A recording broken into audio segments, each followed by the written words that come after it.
Leonardo da Vinci's notebooks and the long road his pages traveled. The English is clear and steady, so stay with it. We start today and walk backwards. Listen for why the pages were ever apart. Off we go. Tonight, on an ordinary laptop, you can look at a page that Leonardo wrote by hand. In 2026, a much larger version of a website called Leonardotheca went online. Museums and libraries had worked on it for about 10 years. Thousands of his pages now sit together on screen, photographed one by one. Sheets that had been apart for 400 years appear side by side again. When you join separated pieces, you put something back together. Software is putting Leonardo's notebooks back together. The paper itself is still spread out. Milan, Paris, London, Madrid, Turin, the Vatican, one private owner. One inheritance kept in many hands. So why was it ever in pieces? Take one step back to 1967. In that year, the world learned something surprising.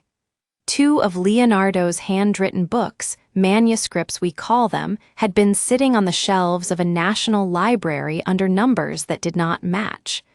They had been catalogued in the wrong place, and for well over a century nobody recognized them.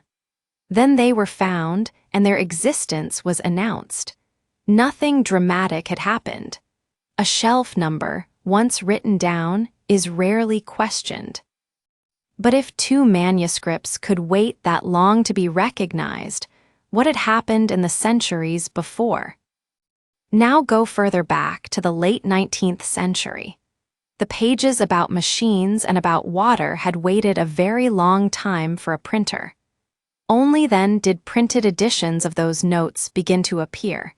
To get into print means to be printed so that many people can read you.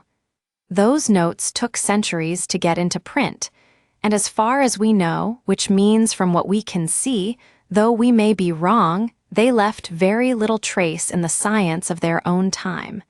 The ideas were written down. They were not sent on. Back again to 1651.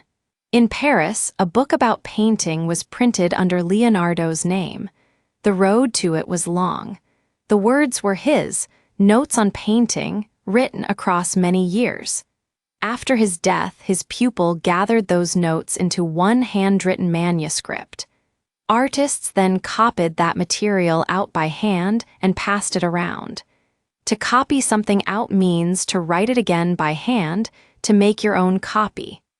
The book of 1651 was made from that copied material. Leonardo had died in 1519, about 130 years earlier. In his own lifetime, Leonardo published nothing of his own. Let's stop the clock for a moment and think about the paper itself. Leonardo habitually wrote from right to left, with the letters turned around, as if seen in a mirror.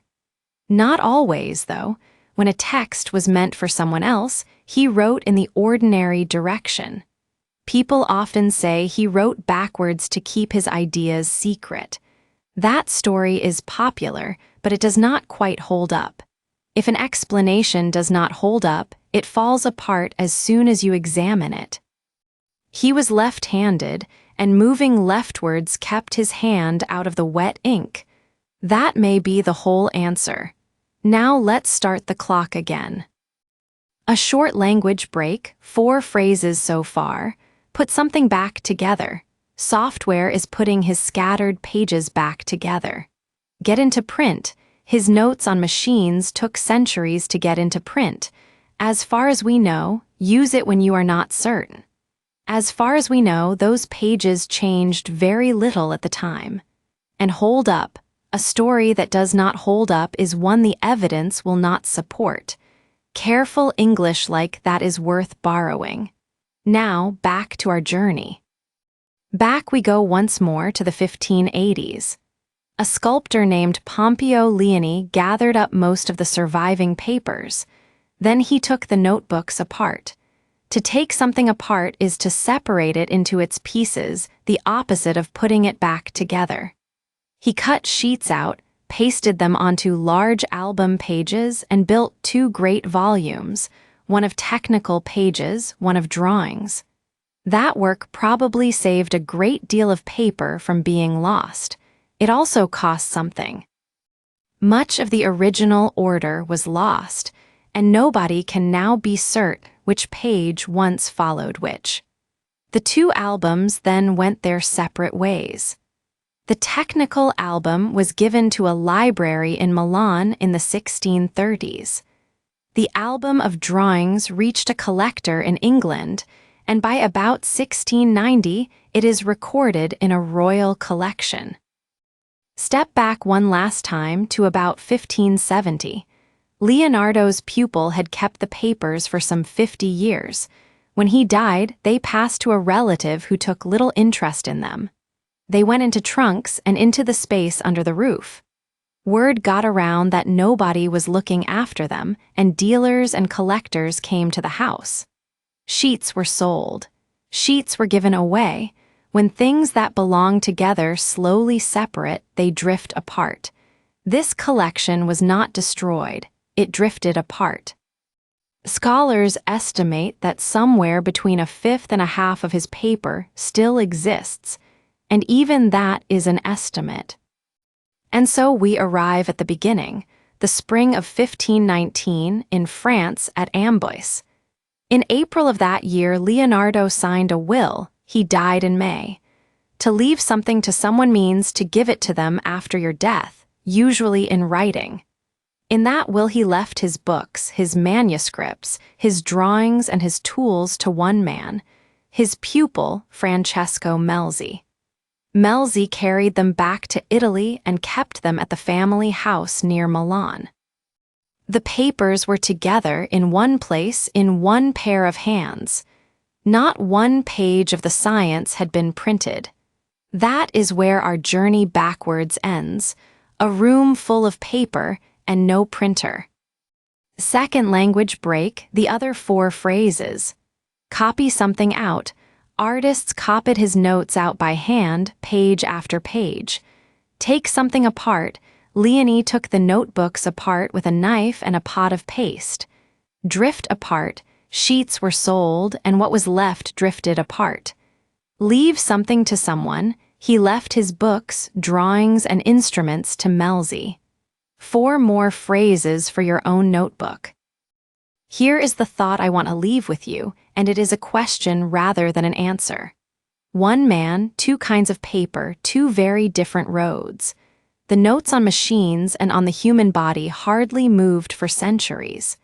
The notes on painting were gathered up, copied out by hand, passed from artist to artist, and at last got into print. Same author, opposite endings. So which was it? Was one kind of thinking more useful than the other? Or did it simply depend on whether anybody shared the work? As far as we know, the science pages left very little trace that we can follow.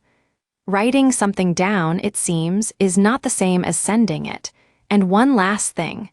One of his earliest notebooks is filled with long lists of difficult words, copied out in his own hand. It looks as if he was building his own vocabulary. He called himself a man without letters, meaning that he had not been taught Latin, not that he could not read. You are doing the exercise he was doing. Unlike him, you can share yours. Let's put it together. 3 questions, and pause the video if you like. 1. Who did Leonardo leave his books and papers to? 2. Which popular story about his handwriting does not hold up?